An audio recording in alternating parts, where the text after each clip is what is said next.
The Bones and Bobbins podcast is now on Patreon. Woo! Would you like access to bonus episodes, digital extras, exclusive merch, and more? Yep. Then join us in the Curiosity Shop at patreon.com/Bones and Bobbins.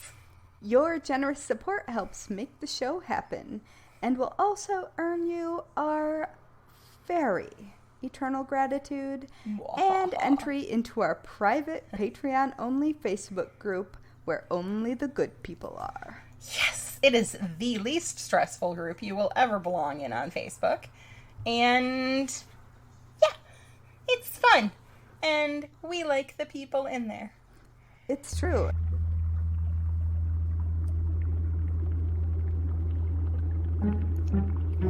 In a dusty old shop on a forgotten old street, you'll find two witches with books 3 boxes deep. Next to rusty old needles and faded red thread, you'll come in for yarn, but leave with pigments instead. Whether poisons or patterns, we're always discreet, where creepy and crafty and morbidity meet. Welcome to the Bones and Bobbins podcast. I should say before we jump in, I have just moved houses. Yes. Well, to a house. To my house. And I do not have my studio set up and everything echoes. And so the only room I can be in has traffic noises. And that's just kind of as good as I'm gonna get. So I apologize for the sound quality for the next episode or two because it's out of my hands. It is. Yep. But anyway, hello, Morbid Makers. We are your slightly creepy, Mildly disconcerting, somewhat sinister, delightfully discomposed, opaquely odd, merrily morbid, marvelously misanthropic hosts. And this is Bones and Bobbins, Season 3, Episode 9, Fragrance, Flowers, and Fat. Indeed. I'm Haley from Red Handled Scissors and the Very Serious Crafts podcast. And I'm Natalie from Uber Dark Designs, an official murderino maker, and my pronouns are she and her. Oh yeah, I forgot mine. Mine are also she and her. Yay! So, guess who's back? Back again. We're Yes. both back? Tell a friend? Yes! See, you have stumbled Eminem will be upon... swing me later. You have stumbled upon the area of pop culture where I grew up intersects with Indeed! what is actually popular, and I therefore know the song. Yay! Anyway, how's it going? It's going. My goodness, there's so much. So eldest graduated. I know. I That's made it so through wild. that. So wild. And for those of you that kept up with the senior parent song saga, I'm declaring a win in that. And by that, I got all of these weirdos to join with me and sing basically the theme song to Friends. So yeah, it was with pretty some fun. questionable changes, but With we'll let it slide. Right, I'm still declaring it a win, and the students lit up, clapped along, and it was wonderful. Well, that's exactly the goal. That was my whole goal. And even though we are just beginning July-ish, I guess we're almost mid-July, Yeah. Eldest already has their entire schedule, their dorm assignment. We've gone through, and they did an orientation day. I already know, I already found the local Korean restaurant to order kimchi for them. I've also found, we've got 2 different pho restaurants that both deliver too. So I have that set in place for when they need emotional support soup or fermented veggie. Well done. So yeah, it's crazy. They're already set. They're set, and they get to move in a week early because they were chosen for the special leader program. They're excited. Super, super great. They're excited they get to get the lay of the land before, the giant ones. They were also very excited because during the orientation they got to have lunch in the lunch area, and they literally have cold brew on tap. Hell yes they do. And where was that when I was in college? Right, so they're super excited about that. Jumanji update. I'm basically no longer dealing with, knock on wood, with surprise Jumanjis. I do have a very weakened immune system right now. It is pretty much a long-haul COVID-triggered Lyme thing. Right now, I actually am on antibiotics for strep, sinus infection, ear infection. I did the whole Flonase and eardrops before I left. Oh, man. So, sucks, but now I just deal with the constant fatigue and occasional the nausea thing. Okay. And achy joints. That's like the other one that's pretty ongoing. But, meh. And then, let's see. I reached my 365 days straight of learning français. Ooh. So I'm feeling very accomplished in that. I have gone way down rabbit hole on Appalachian Forager, TikTok, to the point where I literally downloaded an app to watch extended Appalachian Forager free TV shows. I don't know. It was when all right. This is me in the middle of the night when I can't sleep. And no judgment here. In cat news, Ron Swanson, all about the tummy pets for me now. Oh, yay. So that's pretty much, I think that's pretty much catching everything up. Health, kids, the other offspring is hanging with friends right now. They're at a birthday party at like a giant water park. As long as it's not Action Park. Right. Oh, somebody mentioned Action Park in a TikTok, and I was like, I wouldn't say that, because they're like, oh, but we've got Action Park. And I'm like, that's not a plus. It's kind of a plus. Kind of a plus. So yeah, that's the update here. Trying to think of anything else that I was like, oh, I gotta remember that. And I can't. All right. That's about it. How are you? Oh, well, I moved into my beautiful Victorian mansion. It is beautiful. It is very beautiful, and I must say that the learning curve is steep with regards to home ownership. And the very first night, or I guess the very first morning waking up here, I called my first emergency plumber. Oh, fun. It was fine. It ended up not being a worst case scenario thing. That's always good. Yeah, thank goodness. And it was someone who had been here before. They were like, oh yeah, my tag's down there. I actually already know. Oh, there you go. You can't ask for better with that. I gotta imagine the learning curve is even steeper when you're going to into a Victorian home versus like new construction. Or yeah, I think that the combination of very large and very old is an interesting combination. I love this house. It's awesome. Mm-hmm. But there is never not going to be something that needs doing. Yeah. And that's fine. That's kind of what I signed up for. So, right. It's a project. Yeah. But it is sort of, I don't know, it's weird moving from a teeny tiny apartment in Brooklyn to a space that echoes. And I don't even have a couch. I have Victorian couches, but those truly do not count. Right. There's a reason my beautiful green velvet Victorian couch is beautiful green velvet and original. It's because it's uncomfortable, unsittable. Yes. It's beautiful, though. Yeah, I can imagine there's culture shock and, sounds. Any spookiness going on? Have you met any of your internal neighbors? I have. Woo! But my first haunting experience turned out to be my own mom. I can relate to that.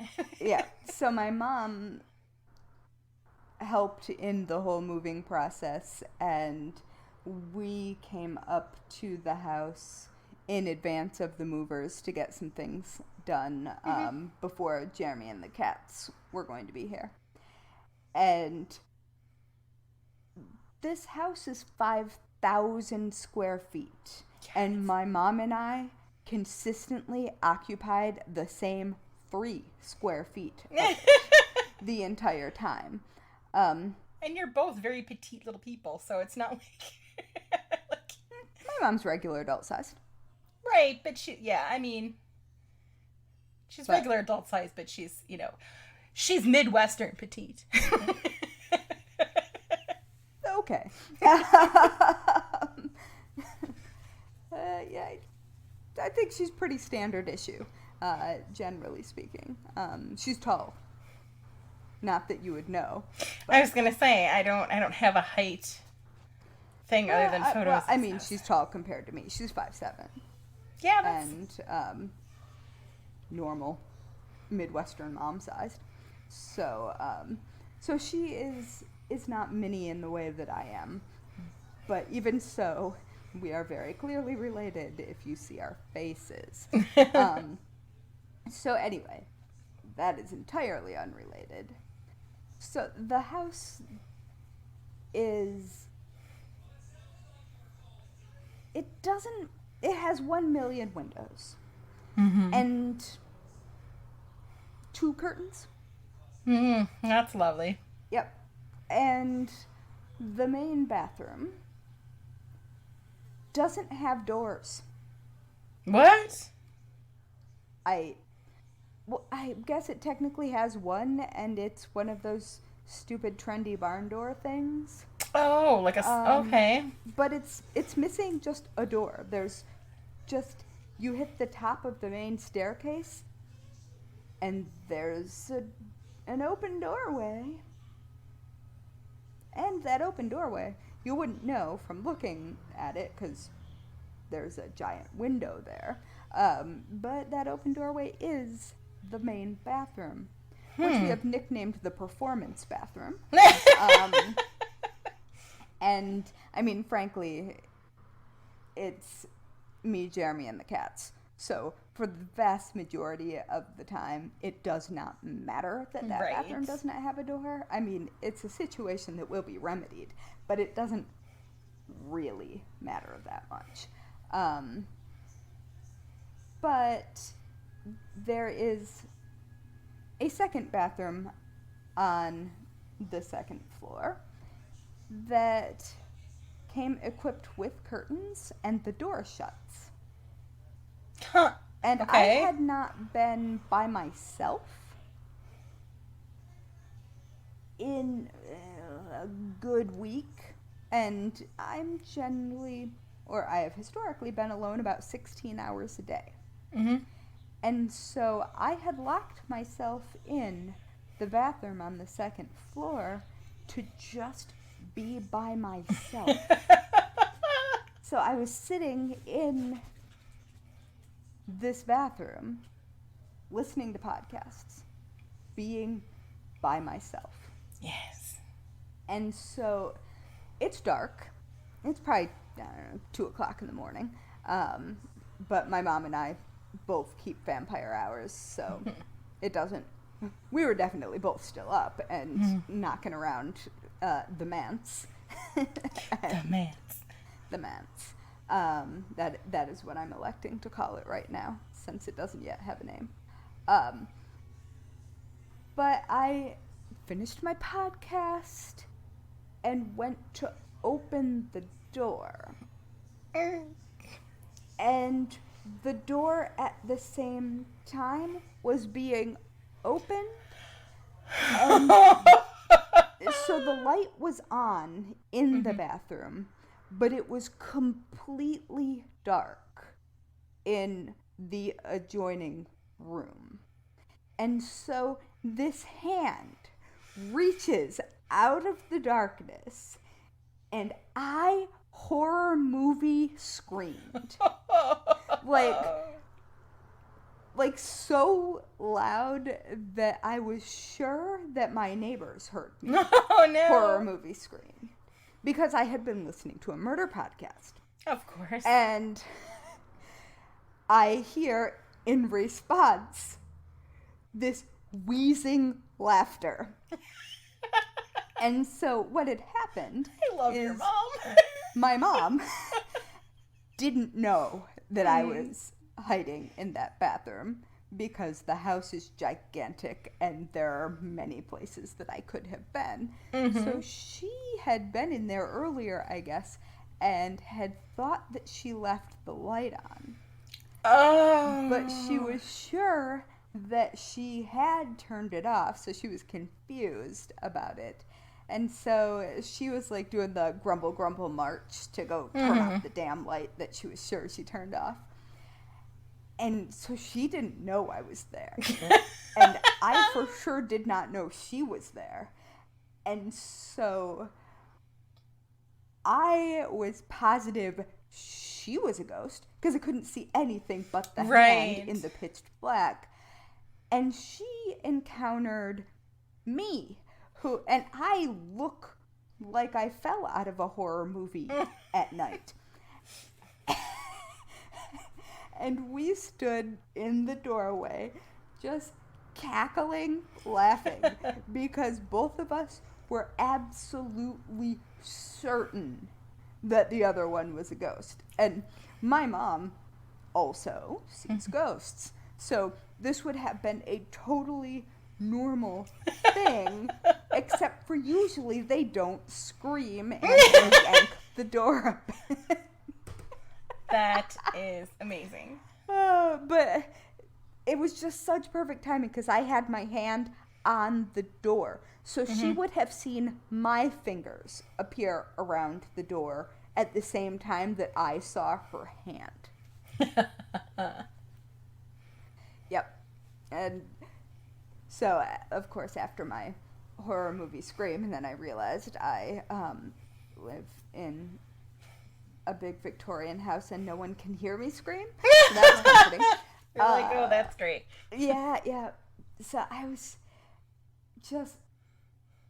the amount of laughter that happened, and every time that we would stop laughing, we would just look up at oh my each god, other that's and like crack that's up. like slumber party laughter where you're so tired that you're like punch drunk kind of, and just like everything is that just was super exactly funny. it. And then you we just had can't been- stop with the giggles. Oh, Yeah, yes. because we had been moving, and we were stressed, and we were tired, and we just had tears running down our faces, and it was really fitting that both of us had our first haunting experience, and it turned out to be the other one. was each other. Yeah. That's Yep. great. But my mom was just so surprised because she had never heard me do that scream. Oh, yeah. And like I do horror movie scream when people surprise me. Mm-hmm.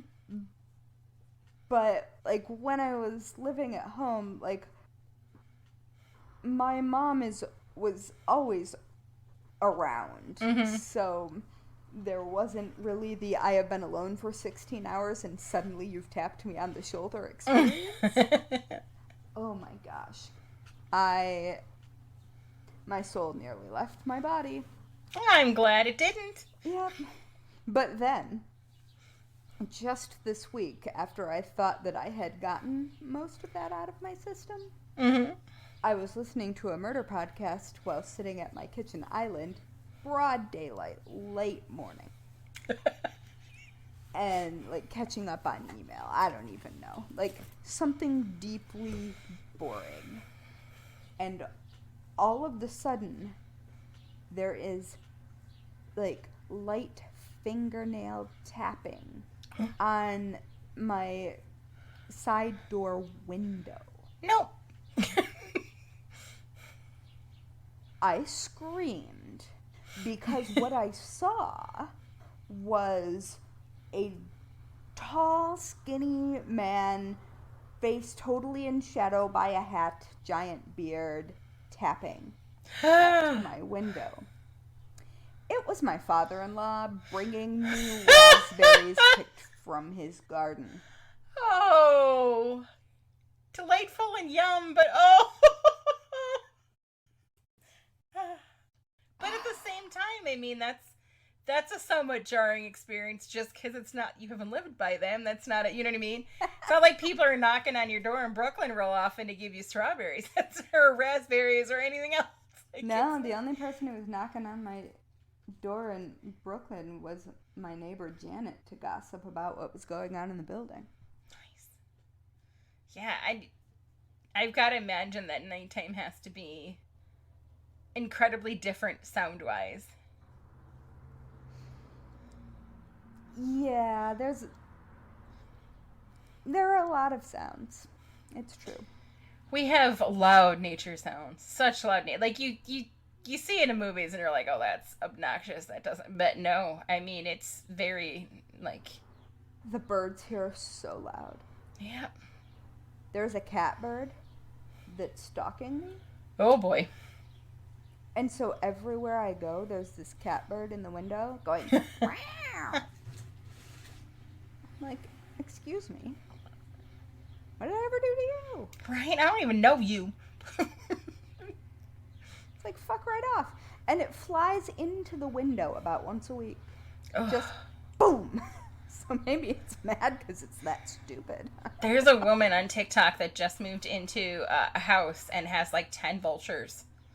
Like, I saw that. I think I sent it to you. I was like, Yeah. At least they're not turkey vultures because those are even more frightening. But they can't figure it out because she talked to the guy that used to own the house and he did not feed them. Because the general consensus was, I'm guessing that the person that lived there before gave them treats. So they're like, hey, you want for to give us treats?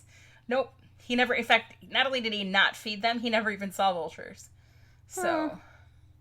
Well, I can say, on a related note, that I have seen crows in the woods behind my house. Ooh, are you going to try to befriend them? Hell yes, I am. Yay. I have not figured out how I'm going to do that yet because I haven't gotten any of their attention at the moment. But there's also a place on the interstate where there is always a murder of crows. Ooh. Always. Every time we go by, there's a murder of crows. At the same mile marker. Every day. That's their turf. For absolutely no discernible reason. They aren't doing anything. I thought the first time that they were having a funeral. Oh. No. They were just there. And they have been there every single time. Wow. I've driven by there. And when I say I have driven, I have not driven my car yet. But every time I have ridden by there have just been crows. Beautiful, giant crows. All right. Yeah. Anyway, so that is the current state of my affairs. Nice. Yep. I ordered a trampoline. Yay! I have giant missed you, outdoor and one. I have missed the podcast. I have missed all the things. I mean, miss obviously you we too. talked, but at the same time, it was not. Yeah, but I haven't quite the seen same. you. Yeah. And also, you had graduation at the same time that I had moving, and so life took over for a little while. It did. So it is We especially nice to see you. But we managed to just keep sending photos. Like, you know, Well, yeah. the donkey and the sheep that were besties and just keep walking around together. Listen, there are some things that are just necessary. You know? Yep. So I think before we move on, that we would like to take a quick break to thank all of our fantastic Curiosity Shops members over on the Patreons. Indeed. And to give a totally normal and not at all creepy welcome to our newest member, Sarah Bone. Hi, Sarah Bone. You have an awesome... Oh, goodness. Biggie wants to welcome you. You have an awesome name. Indeed.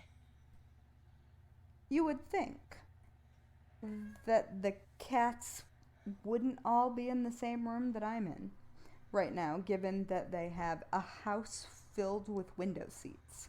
Oh, yeah, no. Mine are the same way. Yep. No, they're all currently in here, all currently pitching a fit. Oh, currently welcome, Miss Sarah. Yes. Yes. Biggie would like you to know, Sarah, that it's dinner time. Just in case you were wondering, wherever you are at this moment, Mr. Big Stuff says it's dinner time. It's dinner time. Yes, so anyway, you are the best. The best. And we would totally go explore hidden old graveyards in the woods with you. Maybe there are some in the woods behind my house. Absolutely.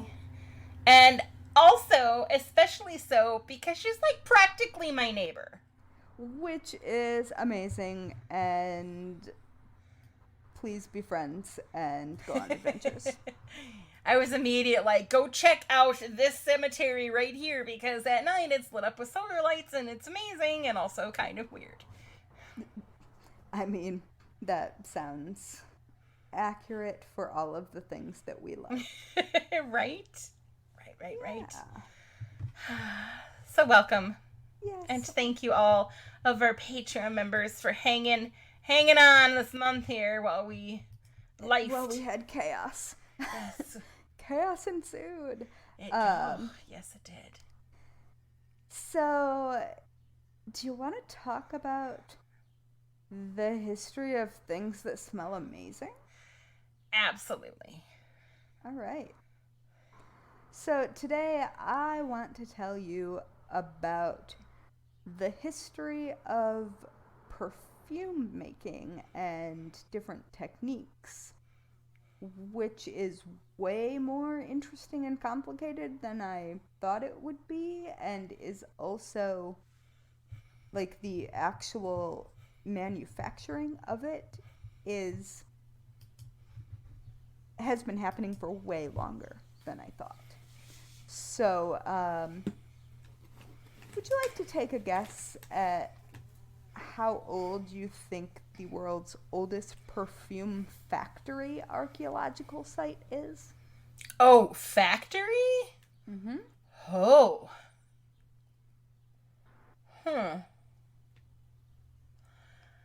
Let's see. I'm trying to deduct logically, because I know that historically my Egyptians, also Asia and India, is where it started, but it went to Europe later. Also factory. 1890? I mean, that is not terribly far away from, like, current French perfumes, but the answer for the oldest archaeological site that was clearly a factory with large-scale production actually goes back to about 4,000 years ago, which is about 2000 BCE to Bronze Age Cyprus.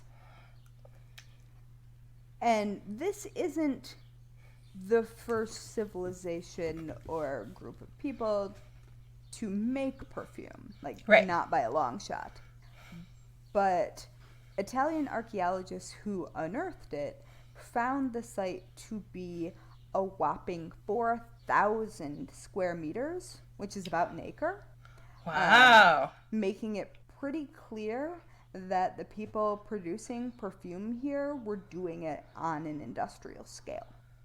That's fascinating. Yeah, and the pieces that they've uncovered are even, like, you can see some of them in Rome and in other places already, because the site has produced a lot of really interesting artifacts already.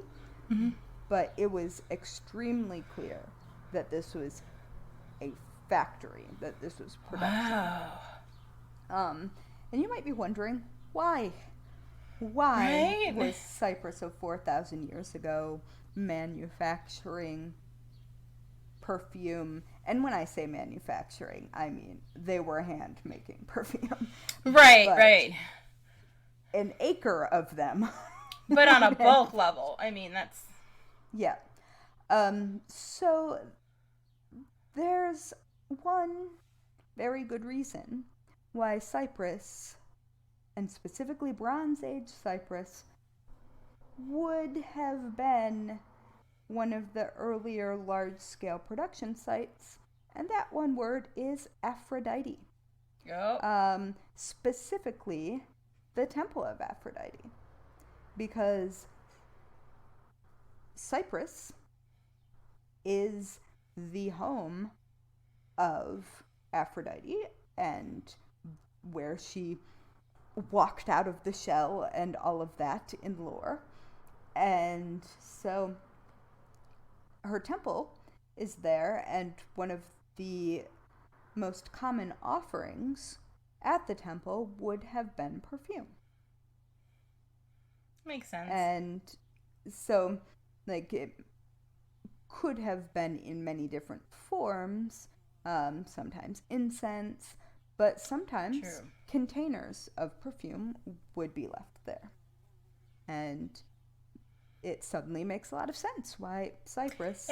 It does, and historically, I forget that historically the term perfume, it encompasses more than just what you spritz upon your body. It's, Yeah, and I'm going to talk about the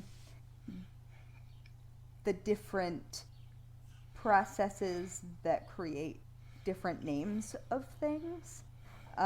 So in a broader history, like certainly well before this archaeological site of a factory in Cyprus, there were scent makers and producers, and they have a long and storied history, probably as long as people have, I would argue, probably as long as people have had royalty or the idea of elevated families or religion. Yep. So a long ass time. And though women are frequently very conspicuously absent from history books, the first recorded chemist found in historical documents was a Mesopotamian woman named Taputi. Yep. Yep. And I expect that I'm not going to go into... I didn't go into her. I was just going to mention her because, Yep. it's me, and I'm like, badass woman, yes! It's true. So, recorded on a cuneiform tablet that was dated to 1200 BCE. Biggie, calm yourself. My spouse is feeding them dinner. I don't know why. He's got to be in my business. Anyway, recorded on a cuneiform tablet dated to 1200 BCE. Biggie just doesn't want to hear it. Taputi was a powerful part of Babylonian Mesopotamia's government, religious, and royalty practices, and would lay the groundwork for scent extraction techniques as we know them. Go Taputi. Exactly.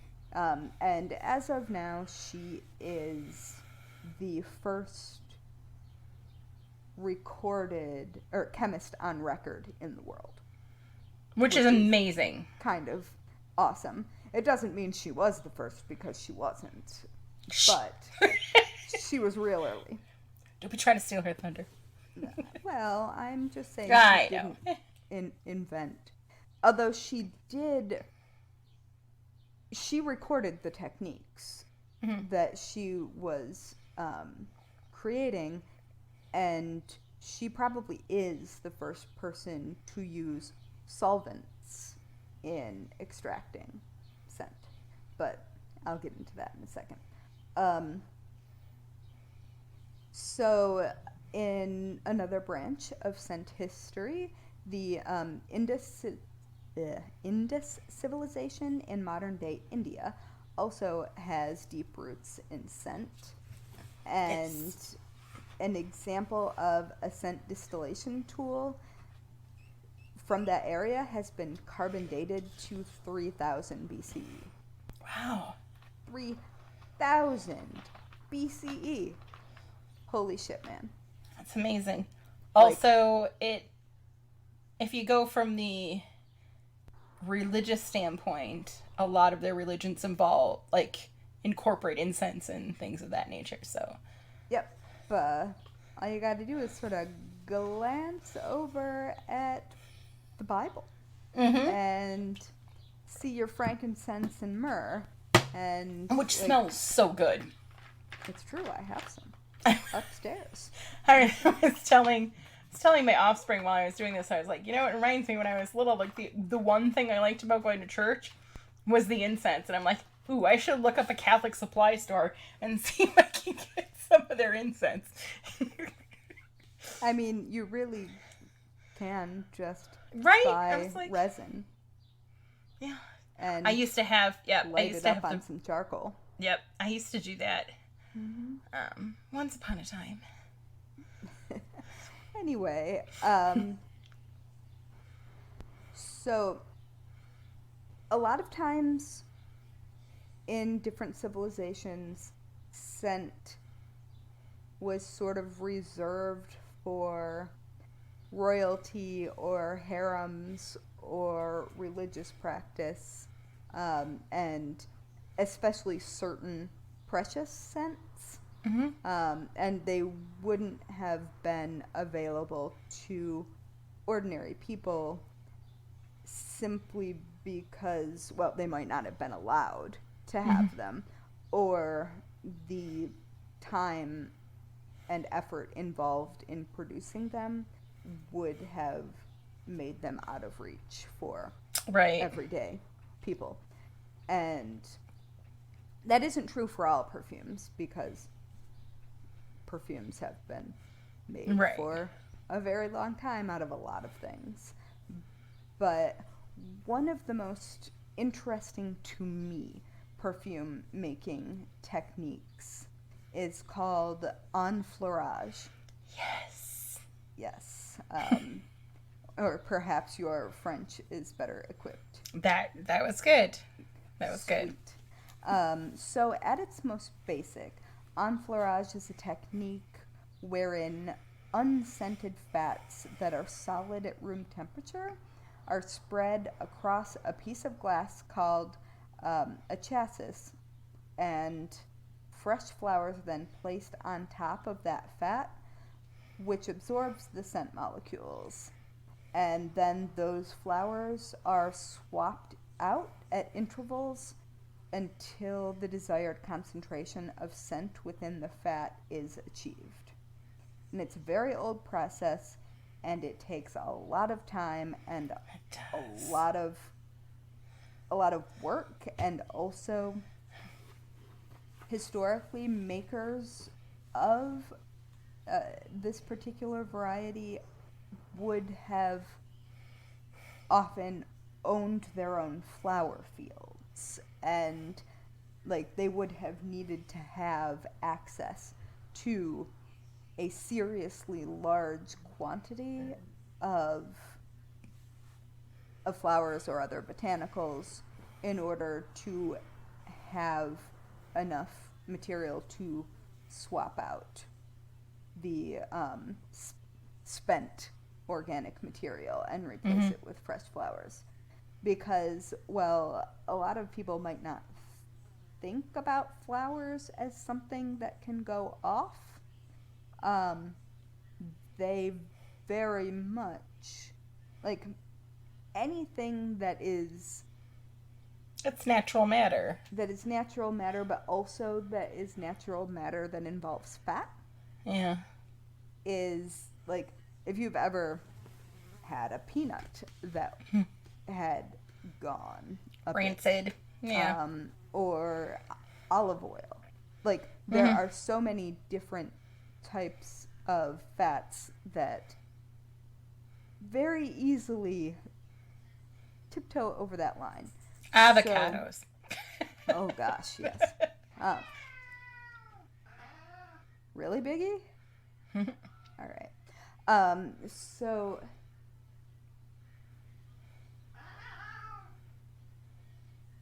what, cat? Sorry. So to sort of have an idea about how labor intensive this process is, sometimes more delicate flowers might need to be swapped out every couple of hours. Sometimes it was days, sometimes it was months. Like, it very much depended on the individual flower, but it's a very, very labor intense process. And I first became aware of this process because I own 2 perfumes that were created using the Enfleurage technique by artisans. And I was curious about what made them different and why they were like, they're called a pomade. And like why they were a solid perfume texture.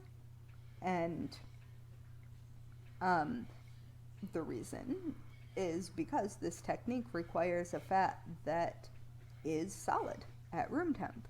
And so historically, the fats that have been used have been animal fats, so often lard or tallow, but non-animal sources such as palm kernel oil are frequently used today as well, and by frequently I mean frankly very few people are doing this technique, but the people who are often the sort who would rather use palm kernel oil and other related things. I discovered it late April, early May on TikTok, and was completely entranced. The people that I watched do the process, most of them used coconut oil.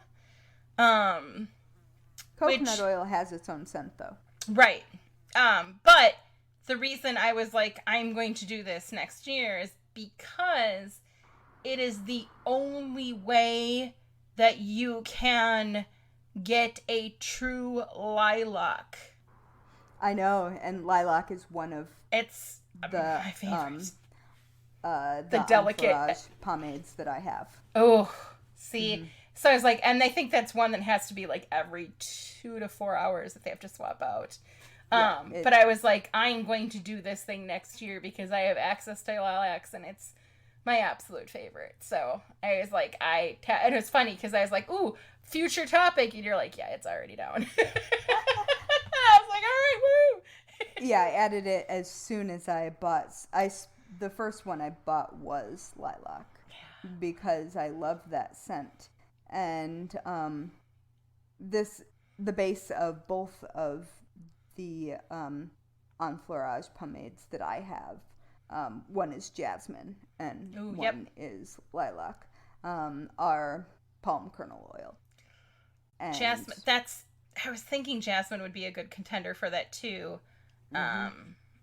Based on how much it costs to process it, which I will get to. But yeah, those are two of my favorites.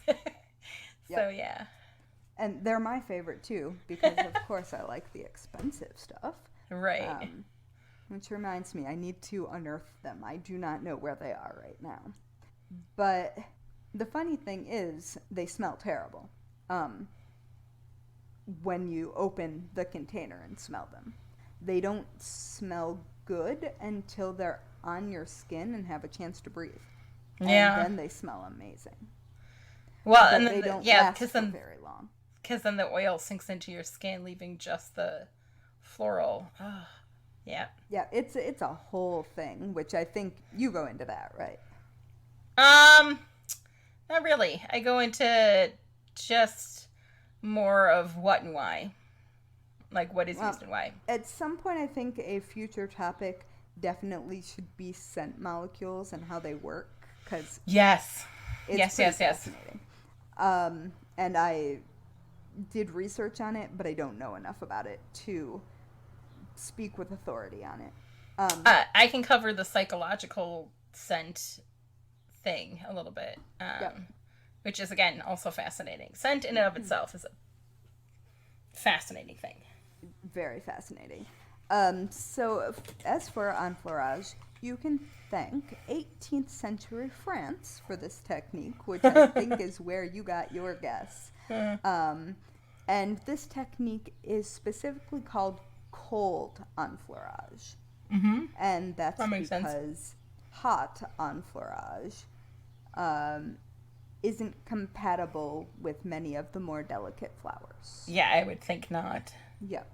And so, that said, hot enfleurage is a similar technique, but it's much, much, much older. It's probably the oldest scent extraction technique that there is. Probably.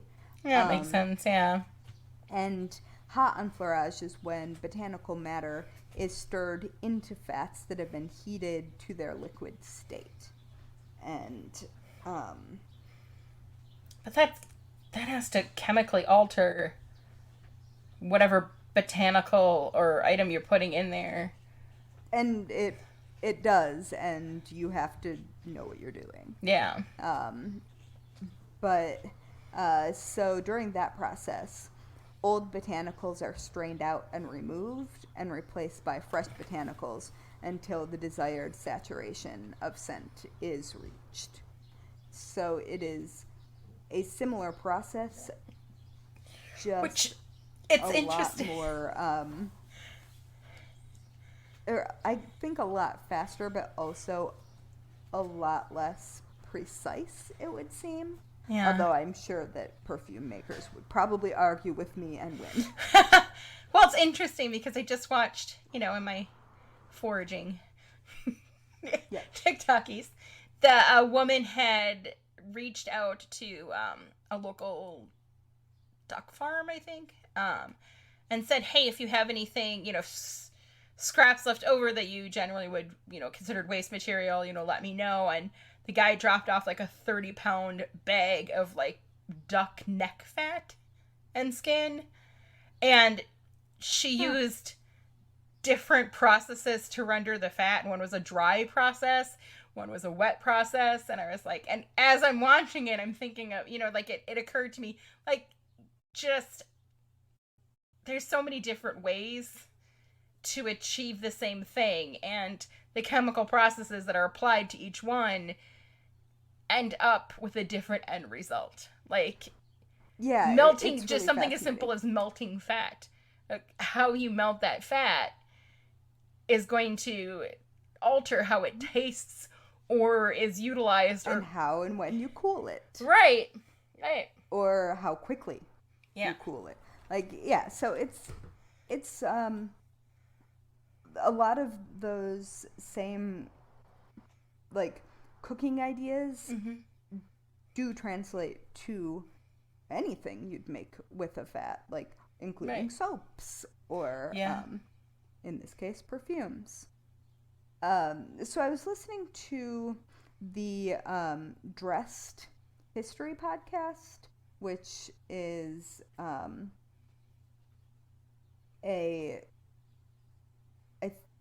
I want to say the Museum of Fashion History or something does this podcast. I've linked to it in the show notes,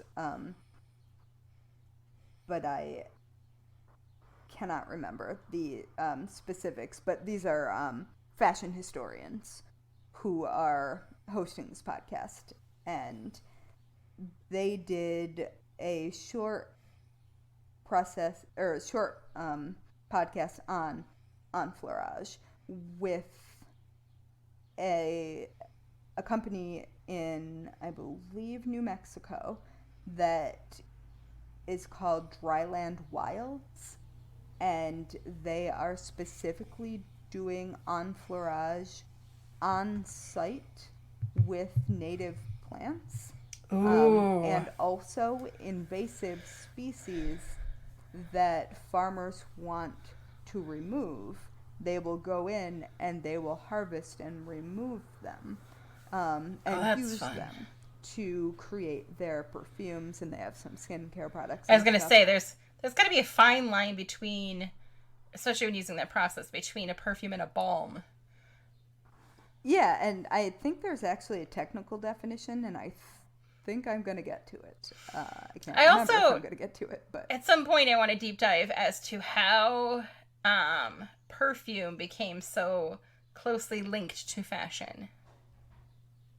I mean, weirdly enough, that podcast also goes into that when an earlier episode talked about the history of deodorant and fashion. Ooh, I'm definitely going to check it out. Yeah, so it's a really good podcast, and I've linked to the specific episode on Enfleurage, and the podcast is called Dressed, The History of Fashion. Awesome. And I've listened to it for quite a while. They're very good. All right, so I have since lost my place. Okay. So one thing that podcast brought up that I hadn't really thought about when considering Enfleurage as a method is how careful you would need to be about things like mold. Mm-hmm. Because you're dealing with organic matter and moisture contents, and like all of that wants to break down and grow mold. Like, it wants to. And so you have to be really careful if you're doing cold enfleurage, that you are in a dry climate, and also that your system is as airtight as it can be. And even then, you have to change out the glass that you're using. Right, and the tweezers and whatever, to make sure that mold doesn't grow. And they were talking about that and watching for that specifically in the podcast episode that I was listening to. And then I was thinking, Europe would not be ideal. Right? Maybe like in a cellar. But yeah, so it's interesting to me. So I really like the idea that has been sort of historically said of capturing scents, is that like making a perfume is capturing the soul of the flower, which I think is kind of lovely. That is lovely. And to give you a general idea of how long this process takes, not just with the switching out and stuff day to day, but it can take a month and a half to do one batch. Right. And that is swapping out. And then you're fighting, especially with lilacs. You're fighting time hard on that because you get such a short window. Mm-hmm. And you've got to pretty much pluck them off the bush and then use them right away, because they don't, it's not like, I mean, even if you cut them and put them in water, they don't, they already lose part of their integrity. Yep. So, it's way more dramatic than you would think. I love it. Yeah. And so I'll just talk about a few other methods. There's a lot of science involved in perfume making. I and love science. I love science too. But each of these methods could be its own. Right. Yeah. Its own podcast subject. So I'm just going to briefly touch on a few other methods for specifically natural products. And if you're wondering about synthetics, I urge you to listen to the podcast that I linked, because they talk about synthetic scents, and in the same way that microplastics are in everything, synthetic scents are too. Mm-hmm. And so, avoid it. All right. So I am currently looking at a website specifically about perfumes and shopping and like related to the making of perfumes. And Okay. it's Sylvain Delacourt is, I believe, the store that this is from. Mm-hmm. But It's in London, isn't it? I think so. Yep. Yep. Yep. And so they had a good guide of the different kinds of extraction processes that can be used to make a perfume. And I am specifically going to talk about the natural materials and just go over them quickly. Okay. But if you want to read further, I have linked that in the show notes as well. So there are about 1,000 natural raw materials available for making perfumes, which is a lot lower than I would have expected. Yeah. But I think that's interesting. It is interesting. Yeah. And so that is sort of a general idea. It's a moving target because new things are discovered, other things disappear, legislation impacts that, but generally speaking, that's kind of what you're working with. And so one extraction process is something that we're all kind of familiar with, whether we know it or not. It's called expression, and began around the 19th century, and it's basically producing essential oils by hand. So like when you're zesting citrus and or if you have a fancy cocktail and somebody lights an orange peel on fire, yep, it's burning the essential oil. And so that is expression is the manual removal of, or I guess isolation of that essential oil. And then there's also distillation, which is another of the extremely, extremely old, back at the beginning of history, where, nobody knew there was history yet. It's back then. And so the distillation process, it was perfected by Arab civilizations in the 8-ish century, and is still one of the main techniques. And like this is where all of your old-timey ideas of civilizations making fancy things that you love, that's this. Nice. So, thank you, Arab civilizations, for bringing us beautiful, beautiful smells. Yes. All right. So this process. Hi, Jack.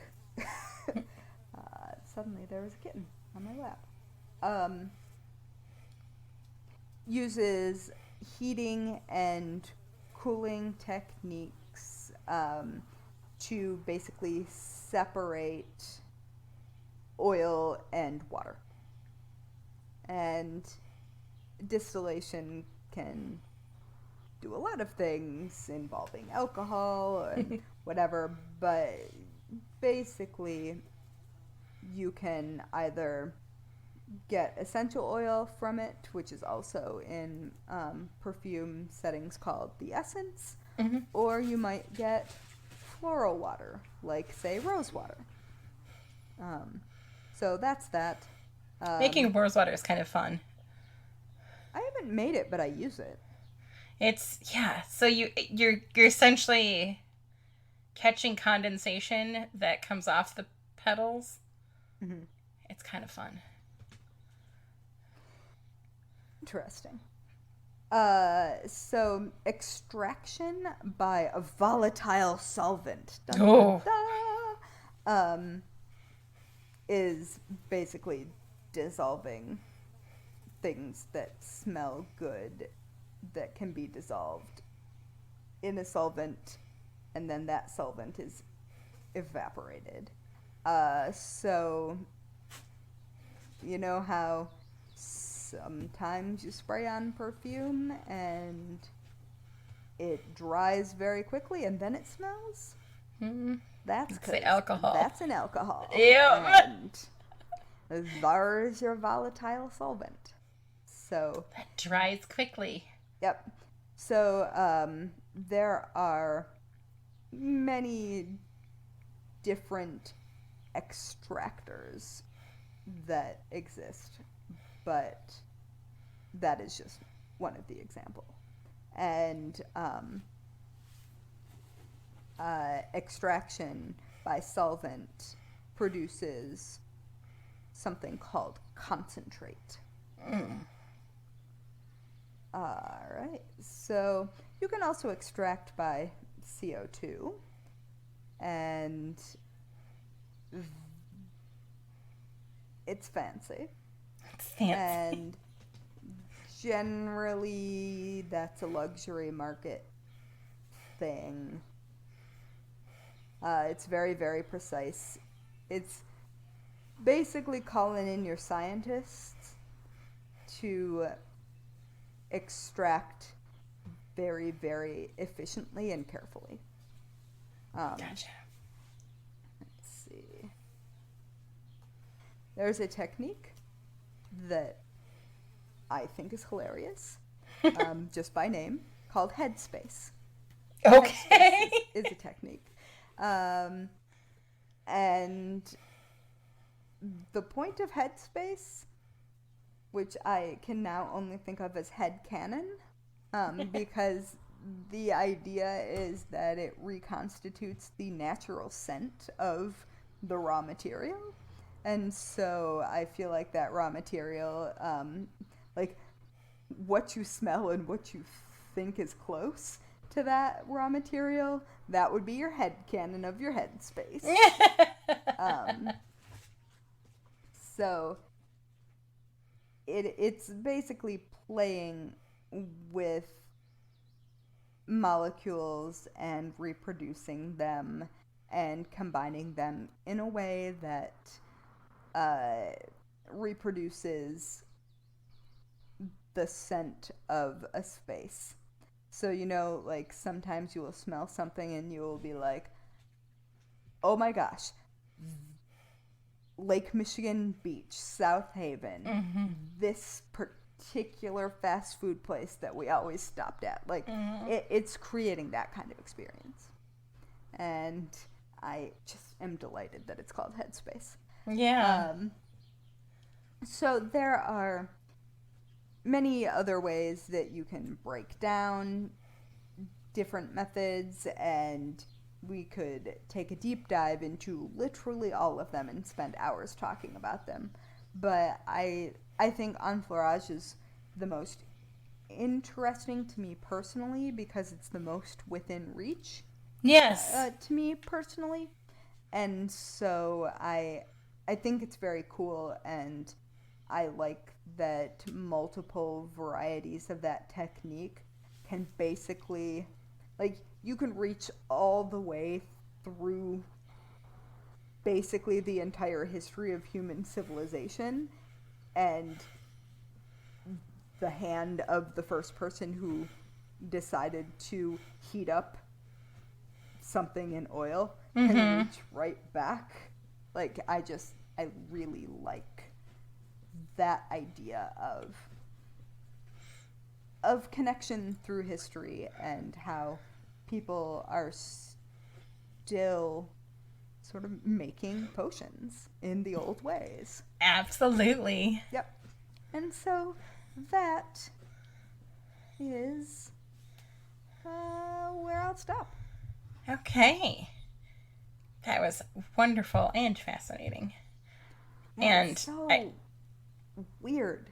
I love how bizarre the combinations can get, and how you can get as scientific or as straightforward manual as you want. Well, if you like bizarre, then strap in. I'm ready. Hit me with it. So scent, it's a magical thing. Like, in fact, out of all of the senses, it is the only one that bypasses our thalamus, and instead smells go straight to the olfactory bulb, which is the brain's smell center, and it's directly connected to the amygdala and the hippocampus. So that's what they think is the reason for a smell immediately triggering a detailed memory or even an intense emotion in a way that nothing else really can. Like, just that slightest whiff of a faint smell can transport you to a time or a place or even the memory of a smell. Right. Right. Just something that, it can trigger. And the why and the how behind all of that is a whole other episode that I'm sure we'll get to. But smell has always been like a big thing for me. I've always had a sensitivity to overly chemically processed smells, so those synthetic ones. And that might be why I would save up to buy fancy perfume. Like, the only fancy thing I really owned younger and throughout my life was perfume. Now, I say fancy, but I guess it's kind of lightly, because in high school, I was known for my Calvin Klein scents. Now, I think Calvin Klein's probably like the target of, of scents. I don't know, not in the 90s though. So I was an eternity girl for the longest. In fact, people would know if I'd been in a room before them, and I always lost the Guess Who game because I was like the only person at school that wore eternity. I did try Colors of Benetton for a bit because, it was the big thing, but I didn't like it as much, and then I launched into CK1. Do you remember CK1? Oh, I wore CK1. I loved it. And then years later, I discovered Gaultier's Classique, and before I even smelled it, I was in love with it because the bottle is a gorgeous torso of a woman in a corset, and then that bottle is housed in a giant tin can. But that perfume is still pretty much my backup perfume, because it's not really popular, and for some reason it just smells good on me, and I just really like the smell of it. On the daily, though, over the last couple of years, I've been enamored with an Etsy shop called The Little Book Eater, and if you're a patron, you've probably heard me gush about them for our holiday gift guide. Because not only are there themes, like the themes of the perfume oil is amazingly fun, the ingredients that they use are pure enough that they last long and they don't bother me. So now, if you smell me coming on an average day, I smell like what is called the Chilling Adventures of Sabrina, and it's apple, white sage, vanilla, amber, cedarwood, and musk. And it makes me happy. Now, while all of those ingredients sound very lovely, today I'm going to talk about some that, well, not so much. I think you smell like fall. Kind of fall, but the apple has this crispness about it that is slightly refreshing. It's really interesting. So come to here so I can smell you. I will come so you can huff upon my wrist. I got a little creepy, sorry. So today I'm into it. Nice. And then I will swoon properly upon the green velvet couch. Excellent. I'll make sure there's a camera. Nice. So today I'm going to break down just exactly a few of the ingredients that are used to make the most expensive perfumes and their knockoffs. You mentioned the first perfume maker on record and the female chemist Taputi, which I am excited about because I felt it was important for her to be properly acknowledged in this episode, and you did a wonderful job at that. So, anywho's more. She deserves to be at the forefront. Yes. I'm going to start out with the most expensive ingredients. So, when it comes to modern perfumery, the more, and I think probably any perfumery, the more pure and expensive the ingredients, the more expensive the perfume. And I think that just goes for anything. The more pure a fabric is, the more expensive the garment tends to be. The more pure or organic or fresh off the farm ingredients are, the more expensive the food tends to be. The less amount of processing, ironically, is more expensive. So, especially when you attach like the designer tax that goes along with it. Right. Some of the most expensive ones may surprise you a little bit. First off, we have one of my favorite flowers, which is jasmine.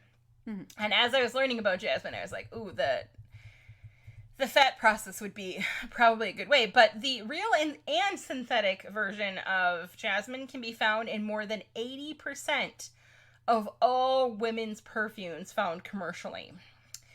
The real... That doesn't surprise me. Right? The real stuff, though, is super pricey. It takes approximately... I know. 2,000 pounds of jasmine flowers to produce 1 pound of oil, and 8,000 jasmine flowers to yield a 1/4 ounce of the absolute oil, which is the most precious of the oils because of it's so concentrated. Mm-hmm. Because of it, the price of jasmine oil is super high. You'll pay $96 for 1/8 of an ounce on a reputable site. If you compare that to, say, like lavender oil, which is like $13 for a 1/2 ounce. So, oof. Well, in addition, I could say that the Enfleurage jasmine pomade that I have, the jar is 0.5 ounces, and obviously that is largely the fat base, and it was $100. Oof. Yeah. I mean, absolutely beautiful. I think it was a Christmas gift to myself. Like, it was a splurge. Well, and here's the thing with jasmine flowers. So not only just the sheer amount of it that it takes, they are one of the most fragile flowers ever, and they must be placed in special baskets to prevent the petals from bruising, and any processing that is done with them has to be done immediately. Yeah, that would make sense. I mean, even in a handmade small batch like that, they still have the same. And jasmine is also antiseptic and anti-inflammatory, not dissimilar to rose. Funny you should say that. Ooh. Because next up, we have the ever-popular Bulgarian Rose. And like its buddy Jasmine, rose oil is found in most fragrances. But rose production is even more time-intensive and therefore even more expensive than jasmine. Is it? Yep. Well, it takes 2,000 pounds of jasmine to produce a pound, or of jasmine to produce a pound of oil. It takes 10,000 pounds of rose petals to distill 1 pound of the highly coveted rose oil. Fascinating. Right? Surely they're easier to process, though, right? No. I mean, I would think they were at least easier to grow in bulk. Yeah, but the Rose Valley in Bulgaria produces 70% of the world's rose oil. Mm-hmm. The picking season in this valley dates back more than 300 years, and it's very short. Like workers, usually women, only have a few weeks from May to June to pick the flowers. Plus, they have to get their job done in the dark before sunrise. Oh, because will they ferment? I don't know. Each flower then has to be cut individually. Think of the fucking thorns.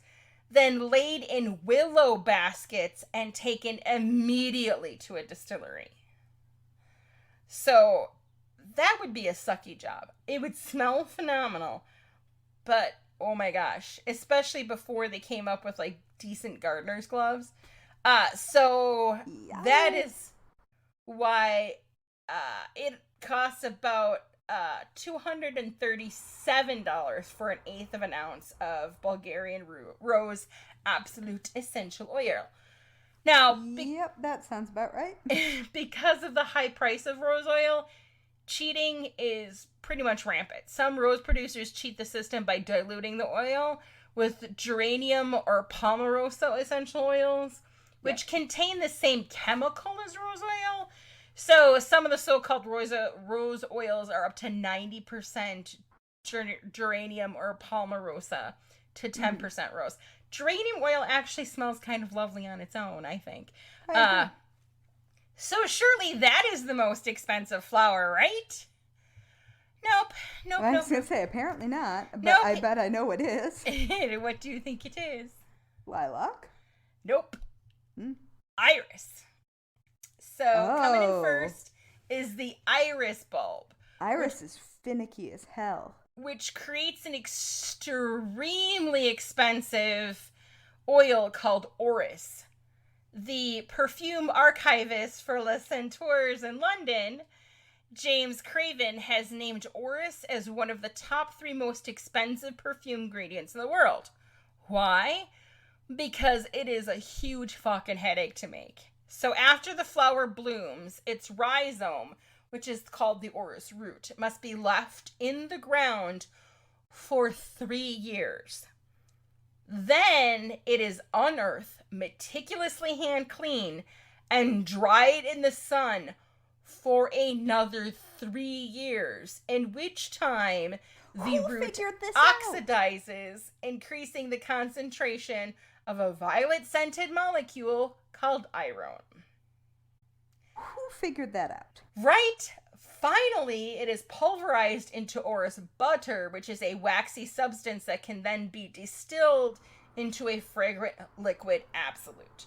So from start to finish, it takes about 7 freaking years and more than a ton of rhizomes to produce a pound of absolute, which is worth about $30,000. So it starts out as a freaking root and it ends up more costly than gold. Fuck me, that's a lot. Right? Next up on our list we have oud, which comes from the wood of a wild tropical tree called the agar. Would seem simple, right? Apparently not. Nope. The wood has to become infected with a specific type of mold called Philophora parasitica, which causes the wood to produce oud, which is a dark, extremely fragrant resin. And apparently only 2% of the agar trees produce oud, making it incredibly precious. And precious means expensive. Sounds like a Doctor Who villain. Right? It is. I know. I love the ouds. Due to its rarity and high demand and the difficulty of harvesting it, oud oil is one of the most expensive oils in the world. And at one point, its value was estimated to be 1.5 times the value of gold, and it is sometimes also referred to as liquid gold. A 2019 Medium article that I found did the math, because I could not. And at that time, they came to the conclusion that $2,000 is the final price you pay per 1 milliliter of what Arabs called dan al-oud, which literally translates to me the fat of the wood. And I think 1 it's just 1 milliliter is an incredibly tiny amount. Yes. So it's really small, right? So oud has been popular in the Middle East for centuries, and it's enjoying, I guess, a huge boom here now in the West, with more and more brands creating oud fragrances. I'm not sure that I've smelled oud, but from the sounds of it, I'd really like it. It sounds pretty delightful. So the next one on the list may surprise, but it also may not surprise, and that is musk. But it is everywhere. Yeah, it is. And the vast majority of that musk produced and sold in the world is synthetic. Yeah, because it's stable, right? Actually, it's not even that. It's basically because to get real, authentic, natural musk... Oh, I know what it is. You must first kill a male musk deer, which just happens to be an endangered animal. So, natural musk was used exclusively until the late 19th century, when ethics started to become more of a factor, and people stopped the slaughter of these deers, which live in Nepal and the region surrounding it. Right. Nepal's had enough issues to contend with. Poachers still kill these deers, harvest their musk pods, which are the glands located in the abdomen near the deer's penis, and then create a grain from the dried out musk pod. But they're assholes, so we don't wear real musk. And no, that's not the weird part. We're going to get into the weird now. Oh, good. The name Ambergris sounds fancy and unalarming. It is neither. Ambergris oil is one of the most valuable and legendary ingredients in perfumery. Can I guess what it is? Sure. Is it beaver? Nope. Okay. It's worse. It's prized for not just... the thing that makes it more, mostly prized is because its ability as a fixative to enhance a fragrance staying power by anchoring the more volatile ingredients and kind of rounding it out. Oh, okay. So why is it so expensive? It is a product of ambergris, from the French ambergris, meaning gray amber, a waxy substance that comes from the digestive tracts of sperm whales. Huh. It can be found on the beach or floating in the water. The oil is used in the perfume to fix other scents, and trappers also use it to make scent lures. It's basically kind of whale poo, but it could also be considered whale vomit. It's whale vomit poo. It's produced in the digestive system of the sperm whales. And it's thought to make it easier for whales to digest sharp objects like squid beaks. Who found that? Right. So usually the whale vomits the sharp bits up. If not, they travel further down to the gut, where they're covered in ambergris, which is a sticky, gelatinous material which dries to a lump with a resinous texture and then floats on the surface, ending up on beaches in places like South Africa, the East Indies, China, Japan, and New Zealand. And again, I'm like, Jesus, why would you? And here's the thing. When it's first produced, it is useless as a fragrant ingredient and definitely smells like poop. As it ages, as fecal, as it ages, the smell matures and apparently develops beautifully. And before it can be used in perfumery, it's got to be diluted with alcohol. Oh, good. chemist Gunther Olaf once described ambergris as humid, earthy, fecal, marine, algoid, tobacco-like, sandalwood-like, sweet, animal, musky, and radiant, which is a lot of conflicting shit in my head. Others comment... That kind of hurts my brain. Right. This is where it would get me. Others comment that it smells a bit like wood in old churches or Brazil nuts. Old church wood, you've got me. I know exactly what that smells like. Right? Where it's old and it's got like all the incense seeped into it and just that old so that's yeah, I know exactly what that smells like. That's where that ropes me in. It can be sold for up to 40. Why can't we just distill old church wood? Right? It can be sold for up to $40,000 a kilogram. There's apparently like a little Thai farmer who recently found a giant glob of it that was worth like over $215,000, which is amazing to me because that is life-altering money for not just him and his family, but probably his entire village. I mean, it's interesting that oddity could provide an average person who would not have access to that kind of money. Fun note, it is said that both Chanel No. 5 and Old Spice original formulas once used ambergris. Again, that I think I know about Chanel No. 5.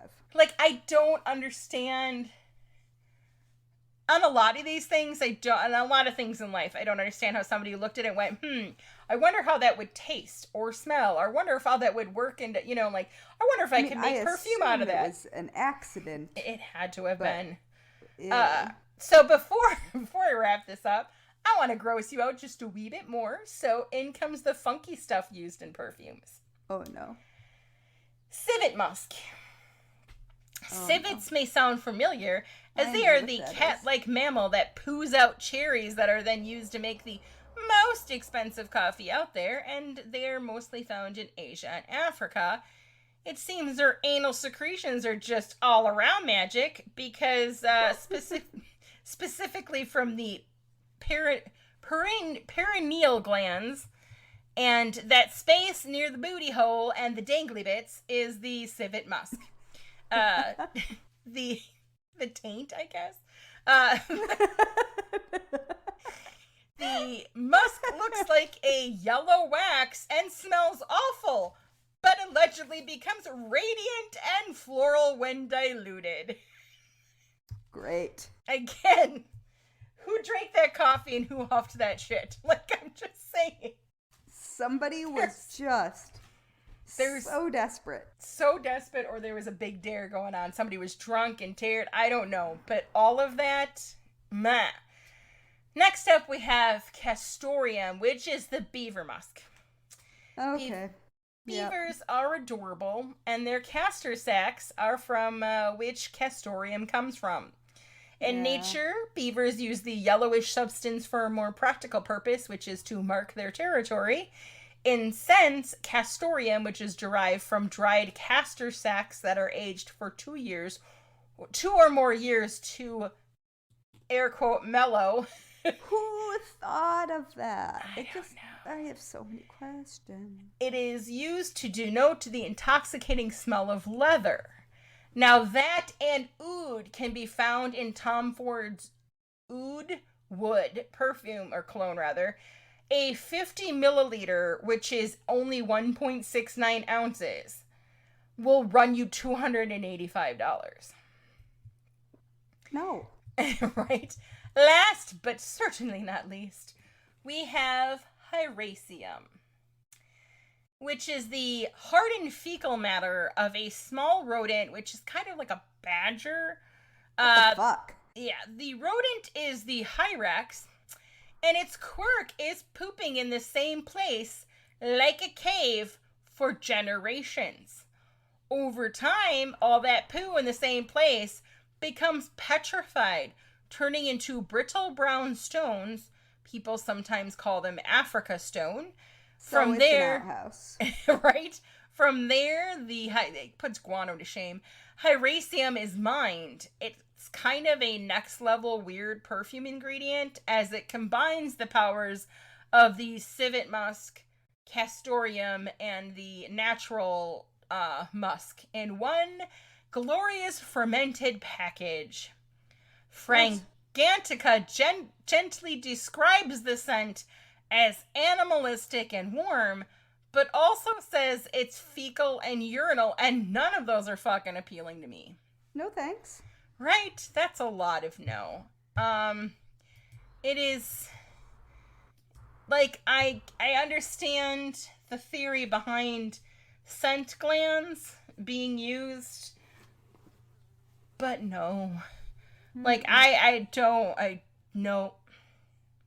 I'm just gonna go with nope. And that is some of the most expensive and also somewhat frightening things that are possibly in your favorite perfume. Or not, because how many of us can afford the real expensive shit that costs an insane amount of money? Not many of us are buying much of it. No. $285 for just over 1.5 ounces is banana pants to me. I mean, I understand the idea of treating yourself right to a luxury. And, I mean, I think when we think of perfume, we're thinking of big bottles. Right. But if you're buying yourself a small amount of a luxury item, like that, I can see more. I mean, you wouldn't... It's not going to be an everyday thing. Not for most of us, no. Right. I do want to find and huff me some of that Tom Ford, though. The oud wood, because it sounds like it smells divine. There's a custom perfume maker in Brooklyn, within walking distance of my old apartment, that has all of the absurd ingredients. Ooh. And if you walk in to create a fragrance, you can smell them. Ooh. Mm-hmm. I want to go huff them all. See, that would make me happy. Like, walking through the perfume section at even department stores, super hit or miss, because that can give me a migraine really quick.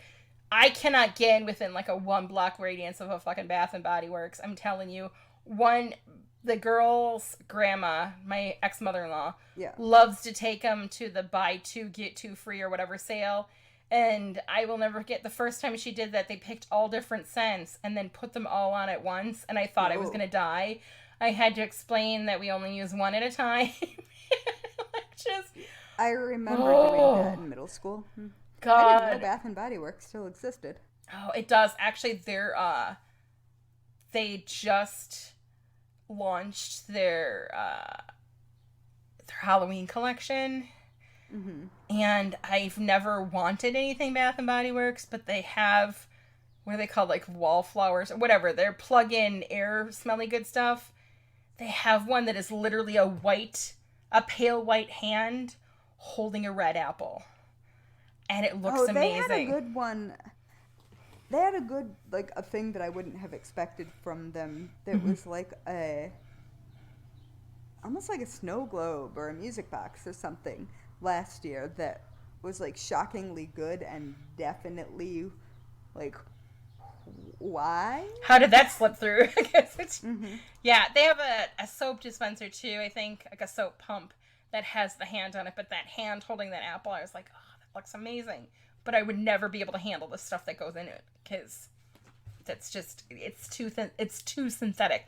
They did have a line at one point of naturals, and they had like a jasmine vanilla lotion that was made with reasonably pure, it's supposed to be super pure essential oils, but it couldn't have been that pure of jasmine, but it smelled really good. Like that I could handle, but for the most part, a lot of their stuff just gives me instant headache.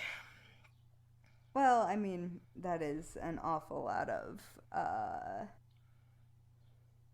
fake scent in one place. Yes. Have you seen the movie Harold and Maude?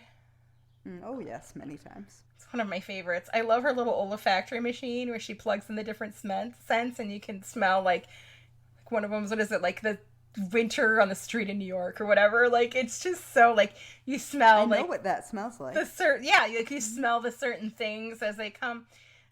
And I always thought that was amazing. I wish there was, like, a real machine like that. I don't think that probably is one, but that's one of my favorite parts is when she pulls out her, how she dabbles in olfactory and pulls out this machine and the tubes and everything. Yes. Oh, I love Harold and Maude. Same. I think I can finally show it to my children without it weirding out. I think they're probably old enough now. Yeah, they've seen enough. I may force the oldest. Seen enough. They've seen enough. They've seen enough spooky stuff and weirdness to. I tried explaining to them what it was, and they were like, "Wait, he fakes suicide?" I'm like, "Oh, regularly, yeah, yeah, all the time." And they meet at a funeral, yeah. And she's how old, and he's how old? Yeah, just. I'm like, and the soundtrack is Cat Stevens. It's amazing. They're like, Cat who? I'm like, shut up. Lesai. Yes. So, I think, if I am not mistaken, that brings us to the weekly worst way to die. Which you got this week. As ever. This week mine is either one of my terrifying basements. Ooh, still haven't ventured down to them, have you? I've been in both. Really? Good for you. I don't know that I would have done that. Well, it's the second basement that you think is over, and then there's a little door that you open, and then the ceiling drops further. No. Mm-mm. Nope. And it's not. It's like dirt floor, right? Yeah. Yep. Both basements are dirt floor. And not connected. I will forever just picture the ending scene of Blair Witch. That's just what will always pop in my head in a basement like that. It's pretty accurate. The one that I can get to from inside the house has several questionable brick and wooden structures in it. Ooh. I look forward to photos. I cannot actually I'm not tall enough to open the hatch to the one that's in the barn. Oh, wow. We need to get like a drone. We need to get a drone to fly in there and look at all the things. I mean, Jeremy's just a little bit taller than me, and he can open it. When I feel real bad because the poor, we had to get fiber internet. Oh, yeah. Because of you guys Jeremy's need work needs. Yeah. And the poor fiber internet guy had to go into the second room of the second basement. And he also had to open the hatch that leads into it, and I offered him a beer afterwards. I was gonna say I would have offered him alcohol and a container of salt to bring with. Like, oh my goodness. Oh, yeah, those are. Yep. Neither basement would be fun to die in. No, he just rolled his eyes at me and he's like, "I've seen worse." Good on him. Like, all right, you are a fiber internet installer in historic New England. That is fair. You have probably just found bones. Oh, yeah. So mine is accidentally drowning while trying to harvest sperm whale vomit poo. Nope. Because everything about that would be just not fun. I'm trying to decide. It would probably be faster than being locked in either one of my basements. Yeah, that's true. That is true. Yeah. Ugh. Nope. So on that note, do you want to be spooky internet friends? Obviously. Want to go swimming and hang out in basements? We are Bones and Bobbins on all of the social medias, or you can just find us at bonesandbobbins.com. It's true. And don't forget to rate and review this podcast, because it pleases the internet gremlins, which can be fed after midnight. And that's how we show up in recommendations, so that other morbid souls can find us. Bring forth the morbid souls! Bring them here. Yes. Now, I have plenty of room to store them. A couple of basements worth. Yeah, just bring them on over. So on that note, let us leave you with some advice that you should never forget. Never, never. Lock your doors. And don't run with scissors. That was a good one. I was channeling the ghost on the third floor. Each episode of the Bones and Bobbins podcast is written and researched by Haley Pierson-Cox and Natalie Hoyce. Our music was composed by Loyalty Freak Music. You can find us on Instagram, Twitter, and Facebook at Bones and Bobbins. Subscribe now on Apple Podcasts, follow us on Spotify, or check us out wherever you listen to your favorite podcasts so you won't miss a minute of our strange and creepy content.